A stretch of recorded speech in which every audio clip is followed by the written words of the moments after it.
All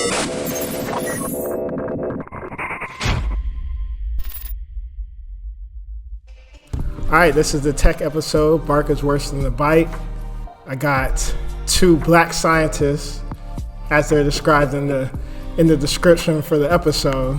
I wanted to do a tech episode because that's where we're moving in this atmosphere, in this space, in this environment today, and it's constantly changing. So why not have two professionals talk about it? So to my right, I got Giovanni. Far. That's it, just Giovanni. Giovanni. Okay. And to my left, Marcus Fortner. Happy to be here. Happy. Mark is pretty much a brother. Been here since 2008. Well, to me, to you too, right, Joey? Yeah, I met this dude first semester of college.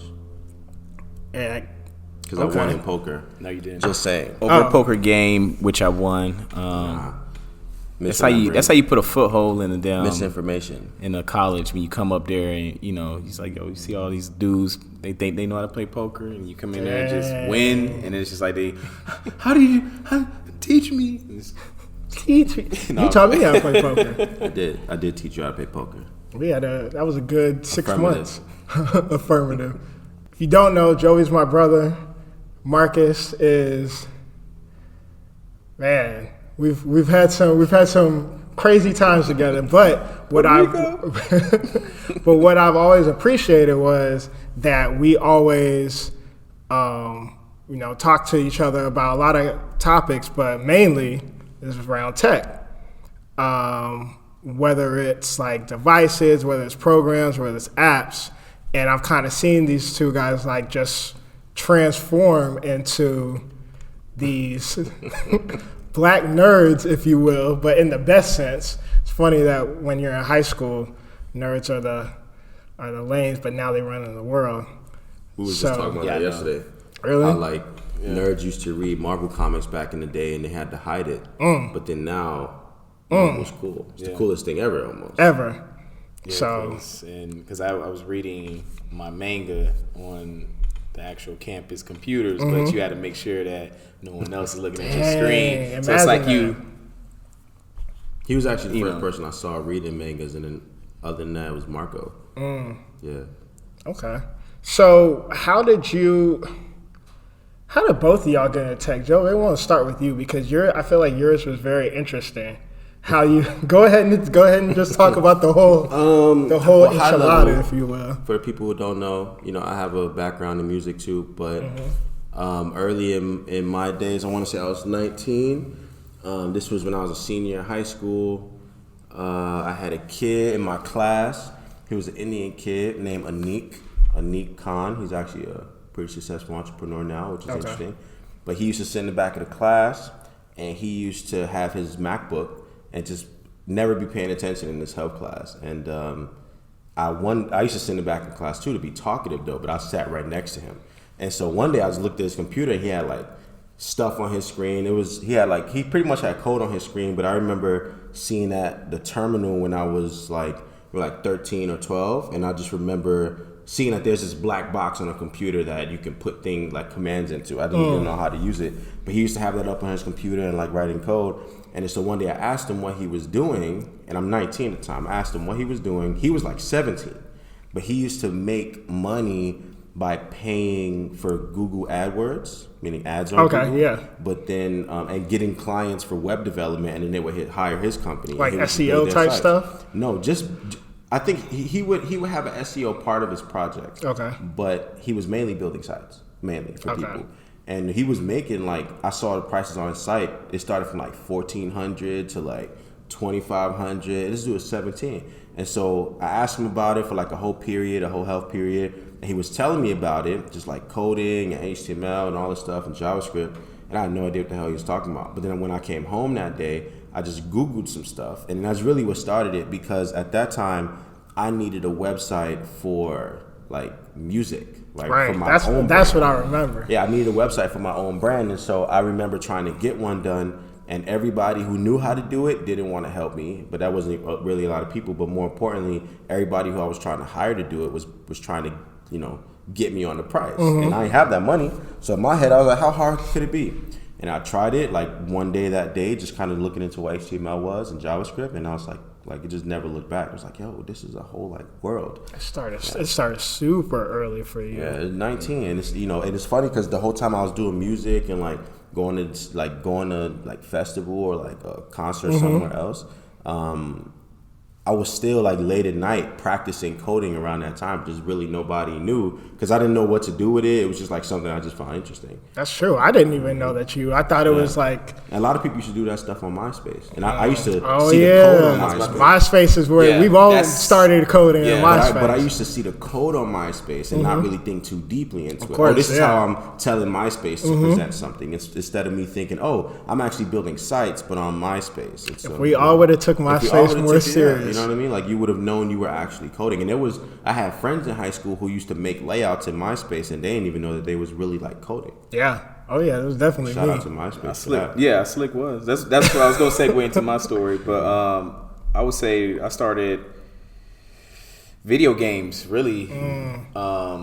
Nintendo, just all the different characters, and then when it actually got to where those adventure like Zelda, where you can actually get an open world where you start to see glitches and shit, and you start to actually like look at everything. Like somebody actually constructed this world that you're playing in, and it's just like it went from actually playing the game to actually finding everything that's wrong with it, or just finding little glitches that the game ain't supposed to do. So many glitches, especially back in the day. Yeah, so from there, just seeing certain things kind of don't necessarily go as the developer wants it to go. So it's just like that little hidden code in there that wasn't technically secure is having an effect on a product. And then that's when you find out, people have like come out with products and you got to take it back because something is wrong with it. It's a defective. Yeah. So from there, MySpace right there really just changing the colors. Because I remember I used to change people's MySpace. I used to do people's MySpace page, like putting the song on there. Really? Yeah. So it's just like doing different shit, not even knowing what I'm doing. Charging. Yeah, I know, right? Not even knowing what I was doing, adding it, putting the little, just forming it how you want, and then they kind of took that away from you. And then, of course, Facebook, and you really don't have no creative. You couldn't do anything on Facebook. Yeah, at least up to a certain point. Yeah. Then Facebook started making some really advanced things like game stores and stuff. But I think to piggyback on that, video games is what really got me into tech early because of things like Metal Gear. Like games, especially like Metal Gear was one of the heaviest for me. But what he's saying though is true. Like when you play in a game, you see glitches. And you just wonder how are those glitches happening? And you really don't find out till later on in life. But yeah, that played a huge role. And I'm sure a lot of people who got into our space, they started from video games. Right. Fast forward into like what you guys are doing now. Tell us a little bit about how you're seeing the changes like in everyday now and like the tech space and what it looks like now. I mean, there's metaverse, there's cryptocurrency, and these are all things that revolve around what we started at, MySpace stuff. But like where do you see tech going right now? I mean, to be honest with you, it's making it where for the longest time you had like computer scientists who were really just like deep into it, and some of them were nerds, some of them were not. But then now you have like a whole movement called this no-code movement where people are using programs like Photoshop to pretty much make websites. Then you have different platforms that are out there that are allowing people to do some pretty advanced things with like NFTs or any crypto-related project, but without them knowing how to code. And for a long time, you've had things like Wix and Squarespace and stuff like that. And so some people who have certain skills in the computer science space may feel their entire like skill set being threatened by those things, right? But what it is doing is putting more of an emphasis on the people who really do it, the people who really do things that Squarespace just can't do today, right? Or Wix can't do. Not saying that their developers can't make them do these things, right? But I think that there's a democratization of building technology. And I think that that's super important because there's a whole landscape of technologies and platforms that you can use them, not know how to code, stitch them together, and build a pretty interesting product. And so, I think the democratization is happening across the board, even from things like design, like Canva, right? You no longer need to be a Photoshop beast, right? But, even down to the programming part. There's even in the AI space, OpenAI has a bunch of products, and I think there's a few other tech companies who have one, but GitHub has something I think called Copilot. No, there's a project. There's a few projects out there, and some of them are open source where one, you could give them a little bit of code and it'll finish your code for you. And then they also have different AI projects where you give them a problem and it'll write the code for you from scratch. And so, that's all. It's all moving towards democratization. But what that's going to do ultimately is exponentially advance I think evolution of technology by making it where everybody can, That's gonna be dope. So now we're in this metaverse space. Where do you think it's going, Mark? Do you think that, because obviously you guys know that this is some serious stuff. You guys are really into it. There's an Oculus sitting right here. There's an Oculus sitting right here. And there's another Oculus sitting right here, bro. But y'all can pay us some money, by the way. Don't come rob us either. Yeah. So, where do you see it going right now? Like metaverse, is it just going to stay essentially like with nerds, or is it going to supersede some regular spaces that we have now? Like right now is, a lot of people are just now getting to it. So it's like it's at the beginner stage of it. But I take that back because the Oculus already had themselves back 2012, 2013 on Kickstarter. We had the first Oculus, by the way, the DK1. Paid $100. Thank you to Ryan Drogi from Relay Payment. Shout out to Ryan, doing some interesting stuff right now. So it was kind of like they either reinvented themselves and propelled themselves to they got bought by Facebook. But all right, so I guess it would go back to whoever had the vision in. Whoever seen it and was like, yo, because I think we seen it, but just that we ain't had the money to buy them. One problem that we had back then is we had that Oculus and we were building games and prototypes in the browser too. But back then, it was so early that in order for you to run the Tuscany demo that the Oculus came with, you had to fire up Xcode and run an Objective-C project. So that's how early it was. Now it's all built into the headset, right? But more importantly, I think that when you see where it is now, it starts to tell you that that's money behind it. Of course, that's money behind it. Like because they had the vision. But we had the vision back then to do. We did, but we didn't have. It wasn't as powerful. Yeah, true. The Oculus wasn't as powerful. It was bigger, but it wasn't as powerful back then. The fact that I can do all the stuff that we can do now on there, it could not have been done back then. It's funny because somebody asked me, like, what is the metaverse? And, of course, I couldn't give an explanation like y'all, but I was like, you remember that game, was it Second Life? Yeah. I was like, I think it's kind of something like that. Second Life was early in the metaverse. You know who was early? You know who was early in the metaverse? What? Sita from Sita's World. Sita. she was early. Like that was motion capture. Yeah. That was being done. I don't think it was like animated by scratch, but the internet is a layer of technologies, right? And different like entities that together form this internet, right? Like internet, like gateways and all this stuff.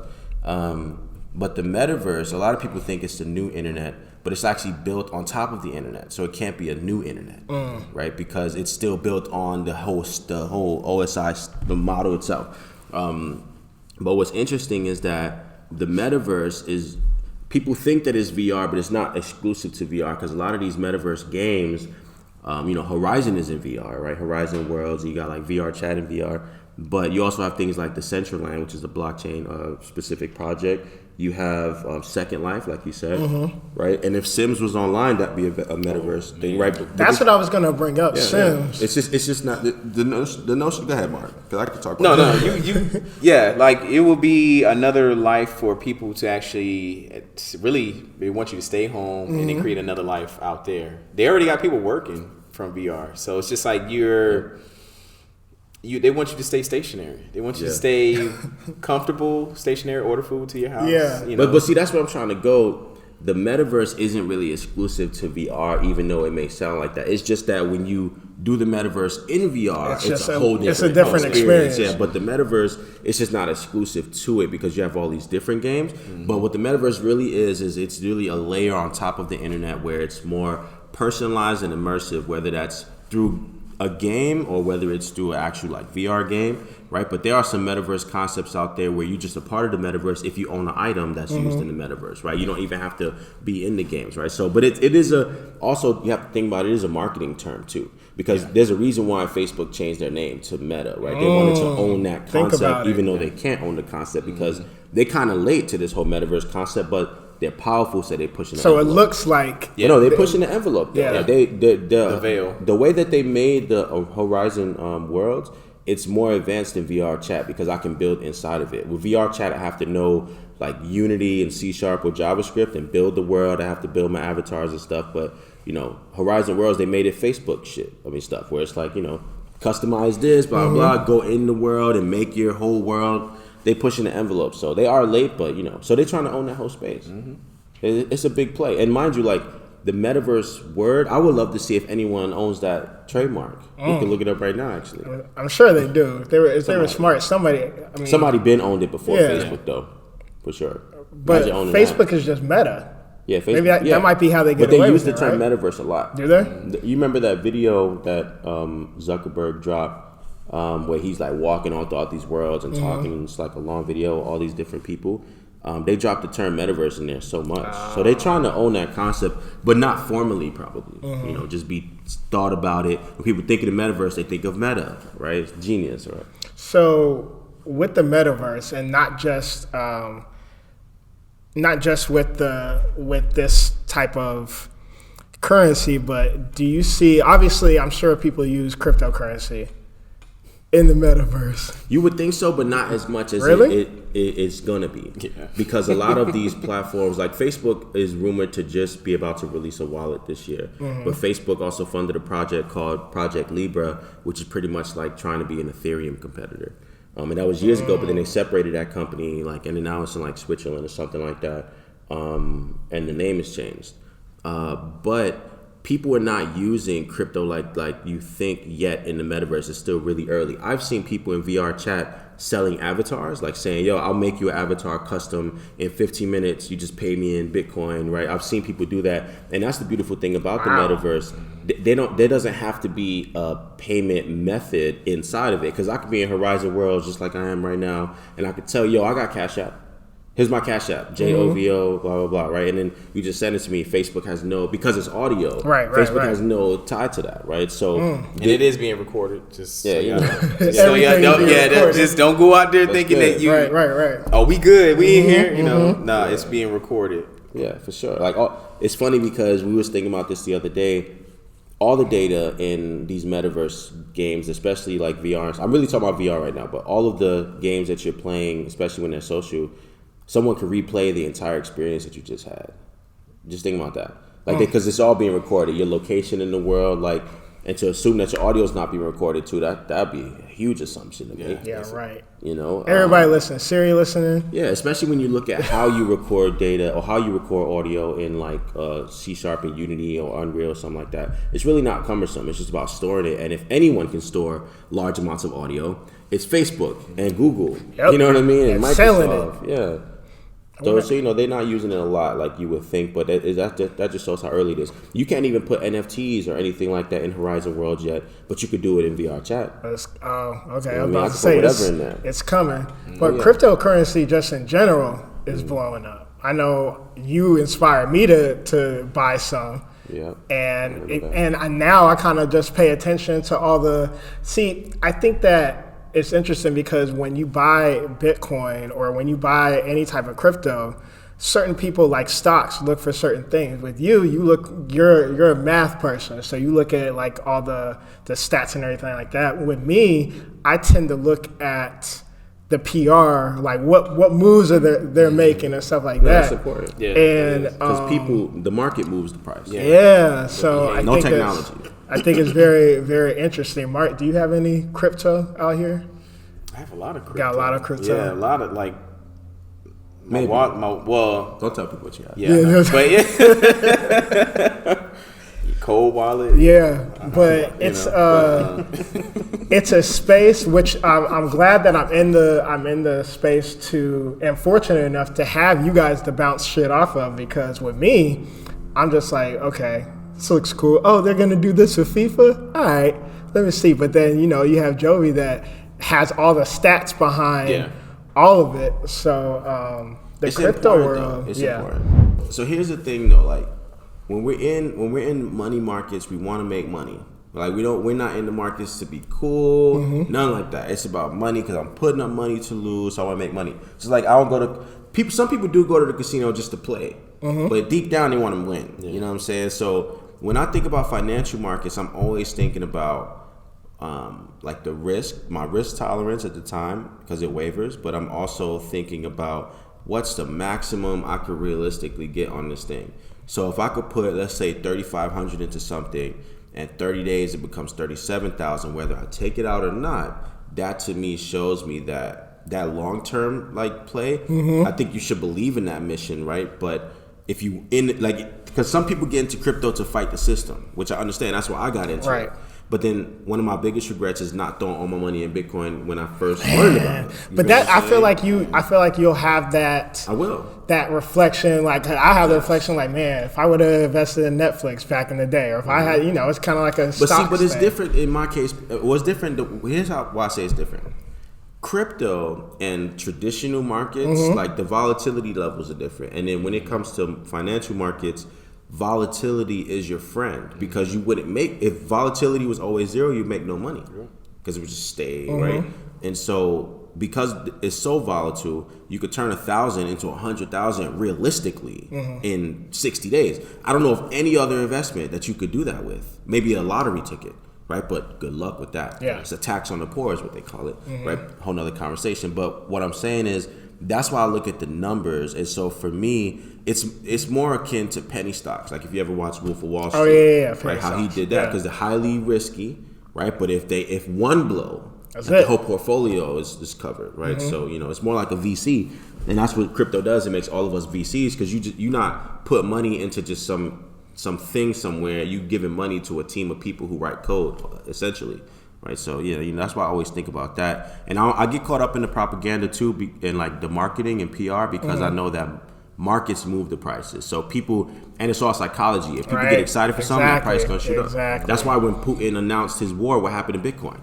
Down. Right, you see, but there's a relationship there. He ain't released no new technology. He just said something. So that's why I pay attention to the numbers and stuff. I want to get rich one time, just like one play. You know what I'm saying? That's all I need. It really, it's not far-fetched, right? When you start looking at the money these dudes made on all these coins, because they was in early, and I don't even want to get to it, but there's ways to do that stuff programmatically, man. That's why I pay attention to that, though.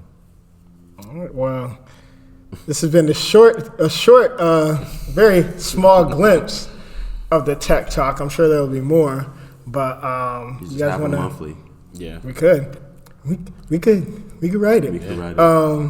But if you guys want to share where you can find people, where people can find you, or you can find me if you know where I'm at. Oh, okay. You know what I'm saying? Like, unless you know.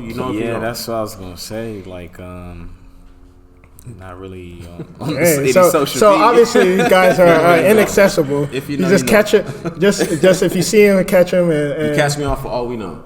Yeah, for all we know, you a threat to us. So we want to tell you what. Exactly. But I got one question. Let's see how quickly you guys can answer it. I'm gonna ask this on all. Well, I asked this all on on all episodes, but it's very important to kind of who you are. So I'm gonna ask Mark first. If you didn't exist, what would the world be missing out on? If I didn't exist, I was never there. Okay. Missing out on nothing. Okay. Repeat the question to me. So if you didn't exist, start again.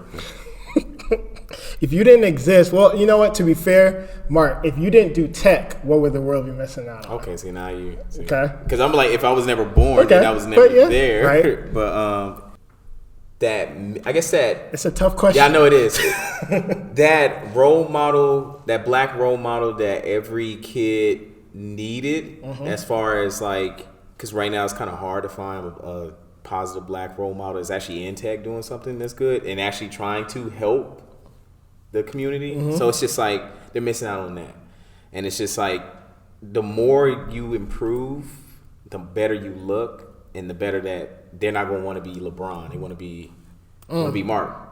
Mark, you seen when Mark, he invested here, he did this, he's doing this. You can make money outside of sports. Exactly. Kids, I don't have kids. to dance and, my bad. I don't have to dance and do all the other stuff. I can actually focus on this right here, right now, and actually make real money versus me having to go out there and sweat for that man. The man. Mark is very about the man, and I don't blame him. No, believe him. Joe, you got not saying that you that's wrong, because I did come from a sports background. Repeat the question. If you didn't do tech, what would the world be missing out on? You got 4 minutes. If I didn't do tech, the world would be missing out on, you take Marcus Garvey, Malcolm X, and MLK, you put them together, like on some Dragon Ball Z stuff, you fuse them together, and you make sure that they took calculus and that they all know how to code. That's what the world be missing out on. All right, well, there it is. For all we know, thank you. For all we know, we're just... I'm paid to be just here. Humans out here being. We're just humans out here being, and be yourself because everyone else is taken. Yeah.